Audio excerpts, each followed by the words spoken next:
آیت نمبر 125 سورۃ الانعام پارہ نمبر 8۔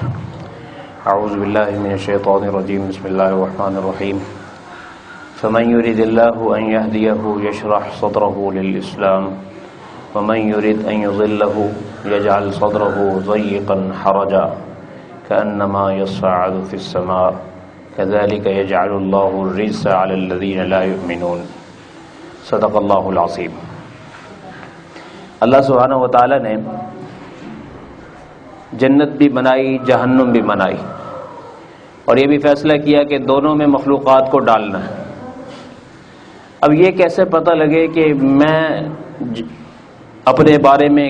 کیسے اندازہ لگاؤں کہ میں جنت کے لیے پیدا ہوا ہوں یا جہنم کے لیے پیدا ہوں؟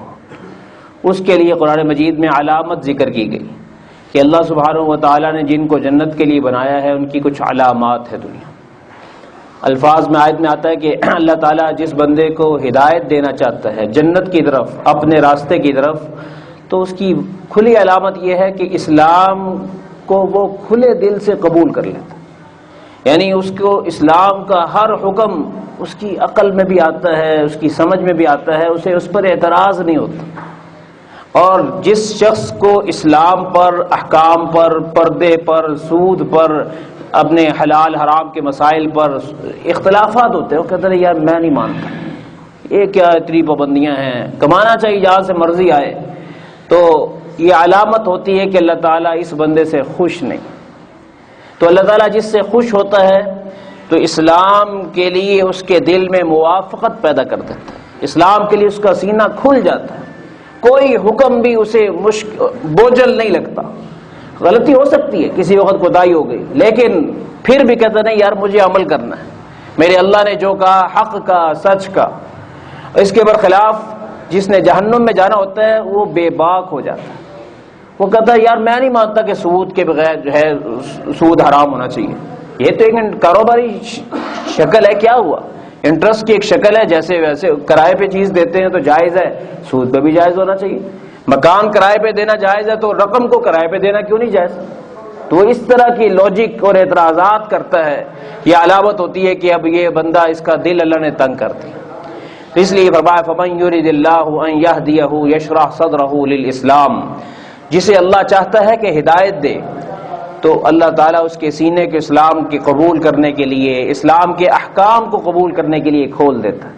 ہر حکم اس کی سمجھ میں آنا شروع ہوتا ہے۔ وَمَن يُرِدْ أَن يُضِلَّهُ يَجْعَلْ صَدْرَهُ ضَيِّقًا حَرَجًا، اور جس کے متعلق اللہ چاہتا ہے کہ اسے گمراہ کر دے، اس کے سینے کو بے حد تنگ کر دیتا ہے، اسے سوالوں پر سوال آتے چلے جاتے ہیں، وہ کہتا ہے میری کوئی تشفی نہیں کرا سکتا، میں نہیں مانتا، اتنے سوالات ہیں، کبھی کسی نے میری تشفی نہیں کرائی۔ جی کذالک یجعل صدرہ ضیقا حرجا، اس کا سینہ بے حد تنگ ہو جاتا ہے، کانما یصعد فی السماء، جیسا کہ وہ اوپر کی طرف چڑھ رہا ہے، آسمان کی طرف، جیسے کسی کو پھانسی پہ لٹکا دیا جائے، لٹکا ہوا ہو، اوپر کی طرف کھینچا جائے تو کیسے بے چین ہوتا ہے۔ ایسے ہی جو غیر مومن ہوتا ہے اسے دینی محفل گھٹن پیدا کرتی ہے، اللہ کا نام گھٹن پیدا کرتا ہے، اسلام کا نام گھٹن پیدا کرتا ہے، قرآن کی محفل گھٹن پیدا کرتی ہے۔ اس لیے اس محفل میں ہمارا بیٹھنا علامت ہے کہ اللہ سبحانہ و تعالیٰ نے ہمارے لیے خیر کا ارادہ کیا، یہ بہت بڑی علامت ہے۔ اور رسول اکرم صلی اللہ علیہ وسلم سے بھی پوچھا گیا یا رسول اللہ کیسے پتہ چلے کہ اسلام جو ہے اللہ تعالیٰ نے اس بندے کو ہدایت کا ارادہ کر لیا اور اسلام کے لیے سینہ کھل گیا ہے، اس کی بھی مزید کوئی علامت ہے؟ تو آقا علیہ السلام نے 3 علامت ارشاد فرمائی، التجافی عن دار الغرور والانابۃ الی دار الخلود واستعداد الموت قبل نزولہ۔ فرمایا کہ 3 علامتیں ہیں، اس سے پتہ چل جاتا ہے کہ شرح صدر ہو چکا ہے یا نہیں ہوا۔ پہلی چیز کہ دھوکے والا گھر، دنیا کا گھر، وہ بندہ رہتا دنیا میں ہی ہے، کاروبار بھی کرتا ہے، سب کچھ کرتا ہے، لیکن دل میں اس کو آخرت بسی ہوتی ہے، ہر وقت اسے آخرت کی یاد ستاتی رہتی کہ یار وہاں کا میرا گھر کا کیا بنے گا اور میرے وہاں کے انجام کا کیا بنے گا۔ وہ بیٹھا بازار میں ہوتا ہے لیکن اسے فکر آخرت کی ہوتی ہے، اور اتنی فکر کہ دنیا کی وہ جو مل جائے، روکھی سوکھی جیسے بھی ہو، وہ اس پہ راضی رہنا، گلے شکوے دل میں نہیں رکھتا۔ کبھی بیماریاں آ رہی ہیں، کبھی کاروباری مسئلے آ رہے ہیں، کبھی اولاد کے مسئلے آ رہے ہیں، کبھی اور خاندانی مسئلے آ رہے ہیں، وہ کہتا نہیں یہ میرے اللہ نے امتحان دیا اور مجھے اس کو برداشت کرنا ہے۔ جی تو التجافی عن دار الغرور، دھوکے والے گھر سے اپنے آپ کو دور دور رکھنا، جسمانی اعتبار سے اندر ہی رہے گا لیکن دل دماغ کے اعتبار سے وہ اس سے بہت دور ہوتا ہے۔ والانابۃ الی دار الخلود، اور ہمیشگی گھر کی طرف اس کا شوق، اس کی رغبت بے انتہا ہوتی ہے، اس میں اس کو تھکن محسوس نہیں ہوتی۔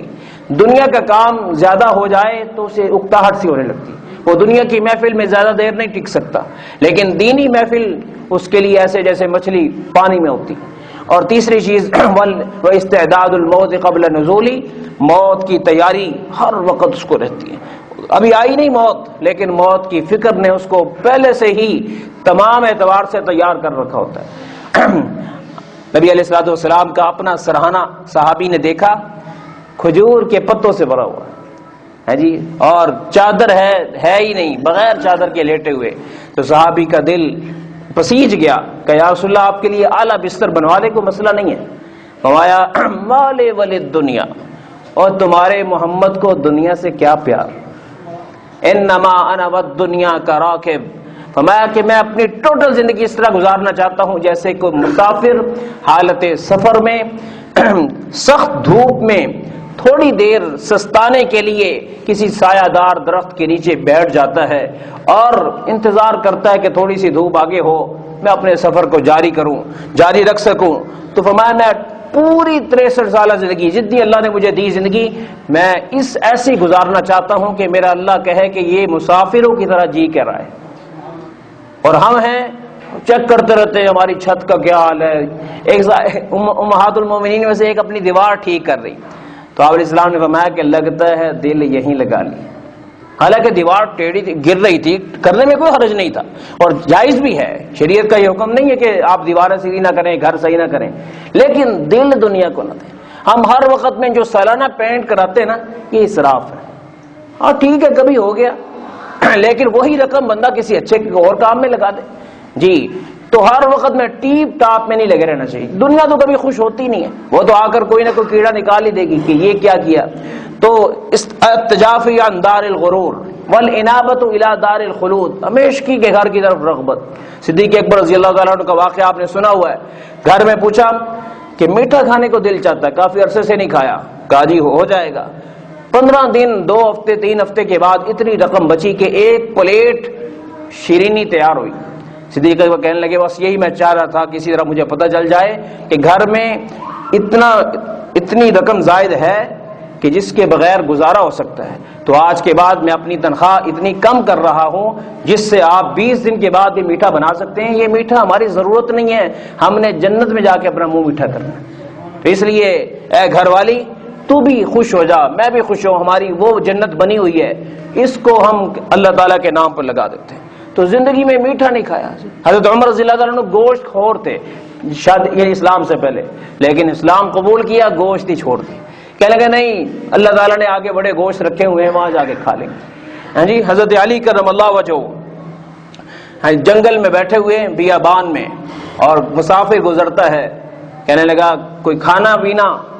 تو کھا جی ہاں لے لو، خشک روٹی وہ دی کھانے کے لیے، کہنے لگا یہ تو نہیں میں کھا سکتا۔ کہ اچھا پھر تم جاؤ، فلاں راستہ شہر کی طرف جاتا ہے وہاں چلے جاؤ، وہاں دسترخوان لگا ہوا ہے، جا کے وہاں سے تازہ کھانا کھاؤ۔ وہ گیا، وہاں پر فریش دسترخوان لگا ہوا تھا اور خدمت ہو رہی تھی، 2 حسین نوجوان خدمت کر رہے تھے۔ اس نے جا کے کھانا کھایا اور کہنے لگا اجازت ہو تو میں کچھ کھانا یہاں سے آپ شاپر میں ڈال کے وہاں تک پہنچا دوں۔ ایک بزرگ وہاں بیٹھے ہوئے ہیں اور وہ خشک ٹکڑے کھا رہے ہیں اور آپ اتنے فریش کھانے کھلا رہے ہیں، ان تک پہنچ نہیں رہا۔ تو وہ نوجوان کہنے لگے کہ وہ ہمارے ابا علی ہیں، ہم حسن اور حسین ہیں۔ دنیا سے دل نہیں لگانا، موت کی تیاری ہے بھائی، وہاں جا کے کھانا ہی ہے نا،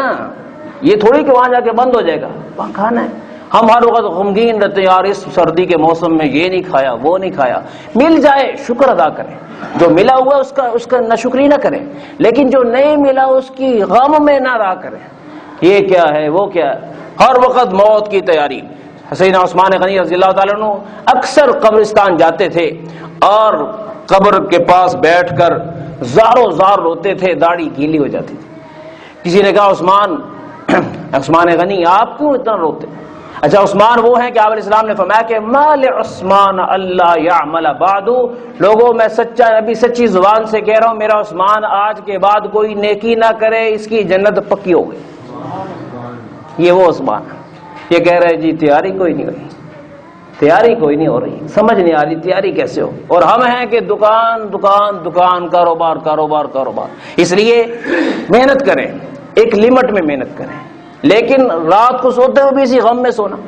صبح کو اٹھ کے اسی غم میں نہیں، جب مسجد میں آ گئے سارے غم پیچھے چھوڑ کر آئے، نہیں یار اللہ کا حکم ہے ٹھیک ہے، یہ کہاں کس نے یہاں رہنا ہے، بس گزر جانے والا وقت ہے، سب نے گزر جانا یہاں سے جی۔ تو دنیا سے دل کو دور رکھنا اور آخرت کے گھر کی طرف دل کو قریب رکھنا، اور موت کے لیے اپنے آپ کو تیار کرتے رہنا۔ نبی علیہ الصلوۃ والسلام نے نماز پڑھائی اور نماز پڑھا کے فوراً خلاف معمول گھر چلے گئے اور واپس آئے، کہنے لگے صحابہ نے پوچھا یا رسول اللہ آج خیریت تھی؟ فرمایا کہ میری ملکیت میں میرے پاس کچھ ڈلی تھی سونے کی، تو مجھے ڈر لگا کہ کہیں اللہ تعالیٰ کی طرف سے بلاوا آ جائے اور محمد کی ملک میں ڈلی سونے کی رہ جائے۔ میں نے کہا نہیں، موت یاد آ رہی تھی تو میں نے کہا اس کی جو تقسیم کر رہا ہوں، تو میں نے ازواج مطہرات کے ذمہ لگا دی ہے، اب میں واپس آ کے بیٹھ گیا۔ اتنی تیاری موت کی ہر وقت رہنی جی۔ تو اس لیے اللہ تعالیٰ نے جو دیا ہے اس پر شکر گزار رہیں اور اعتراضات نہ کریں، مسائل ہیں سب کے ساتھ ہیں، اس لیے اللہ تعالیٰ نے دنیا جگہ ہی ایسی بنائی، تو جب بھی دوسروں کو دیکھیں ہمیشہ اپنے سے نیچے والے کو دیکھیں، آپ کو شکر نصیب ہو جائے۔ ہم اپنے سے بڑی دکان والے کو دیکھتے ہیں پھر کہتے ہیں یا اللہ ساڈے نال کی ہو رہی،